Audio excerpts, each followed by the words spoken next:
हम बात करते हैं इसके, मैं छोटी सी आपको स्टोरी सुनाता हूँ कि सुंदरलाल बहुगुणा जो थे, सुंदरलाल बहुगुणा अमृता देवी बिश्नोई से बहुत ज्यादा प्रभावित थे। और अमृता देवी बिश्नोई हमारे जोधपुर राज्य के एक राज्य की महिला थी, एक महान महिला मैं कहूँ तो उसमें कोई अतिशयोक्ति नहीं है। 1730 की वो घटना है। अजीत सिंह जी उस समय फूल महल का निर्माण करा रहे थे मेहरानगढ़ में, और उसी समय गिरधर सिंह जी जो उनके असिस्टेंट हैं, उन्होंने कहा कि सैनिकों को कहा कि आप जाइए और पेड़ों से, जंगल से कुछ लकड़ियां लेके आ जाइए।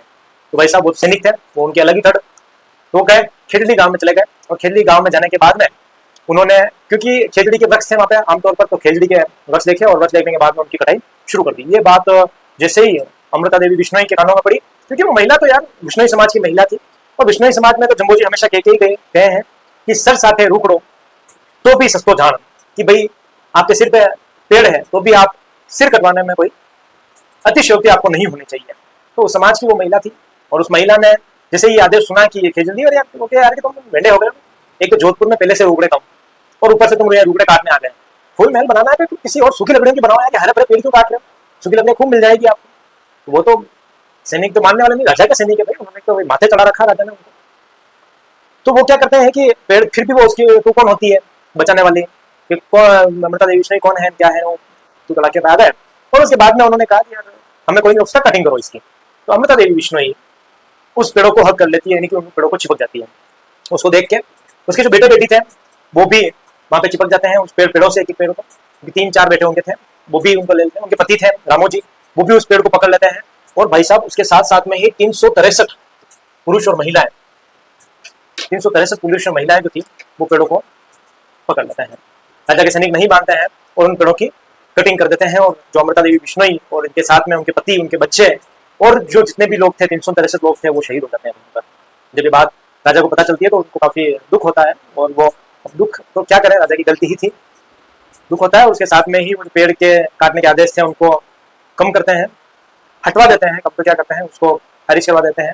लेकिन हमारे राजस्थान में तो पुरुष क्या, जो महिलाएं थी वो भी बड़ी बहादुर हुआ करती थी।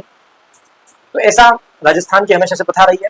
और पेड़ों की तो राजस्थान में बहुत ही ज्यादा महत्व पहले भी थी, आज भी है। और आज की युवा पीढ़ी को तो इस 2024 में, मैं तो कहता हूँ भगवान, अगर 2024 में इतनी गर्मी ना पड़ी होती तो ये जो सोशल मीडिया वाले जो लोग हैं उनको ये समझ में नहीं आता कि गर्मी क्या चीज है, पेड़ों की क्या महत्वता है। तो ये ठीक रहा है कि 2024 में इतनी भीषण गर्मी पड़ी और लोगों को ये समझ में आने लगा कि पेड़ महत्वपूर्ण है। लेकिन मैंने इस चैप्टर में पहले ही से ही कहा था, शुरुआत में ही कहा था कि पेड़ को लगाना सिर्फ एक कार्य नहीं हो जाता है, महत्वपूर्ण कार्य है कि उस पेड़ को बड़ा किया जाए, और बड़े करने के साथ में उसका संरक्षण किया जाए और अधिक से अधिक पेड़ लगाने के लिए प्रेरणा दी जाए। इस तरीके की अमृता देवी की एक कहानी थी, जिससे सुंदरलाल बहुगुणा, देखिए हमारा कितना दुर्भाग्य है कि जो व्यक्ति किसी महिला को लेकर इंस्पायर्ड था उसको बुक में छाप दिया जाता है। लेकिन अमृता देवी बिश्नोई, ठीक है, हम हमेशा से ये थिंकिंग रही है कि जो भारत में महत्वपूर्ण व्यक्तित्व है उनको उतना बढ़िया नहीं बताना। आप बुक्स देख लीजिए, किसी में अमृता देवी बिश्नोई की चर्चाएं नहीं है। एक किस्सा मुझे याद भी आता है कि 2019 में नरेंद्र मोदी जी की एक सभा थी बाड़मेर में या जोधपुर में, शायद मैं कहीं इसी स्थान पे गई थी। तो उस सभा में उन्होंने कहा था कि भाई यूएनओ ने मुझे जो विश्व इन्वायरमेंट के लिए जो खिताब दिया है, तो ये तो विश्व आज जान पा रहा है कि इन्वायरमेंट में भारत के जो लोग हैं वो बहुत अग्रसर हैं और उसके साथ में ही ध्यान भी रखते हैं। तो उन्होंने कहा कि यार ये तो विश्व को आज पता चल रहा है, लेकिन हम 1730 में उस महान मां अमृता देवी बिश्नोई को कैसे भूल सकते हैं। एक प्रधानमंत्री के मुंह पे इस तरीके का शब्द आना, उस महिला के बारे में बोलना बहुत गौरवान्वित बात है।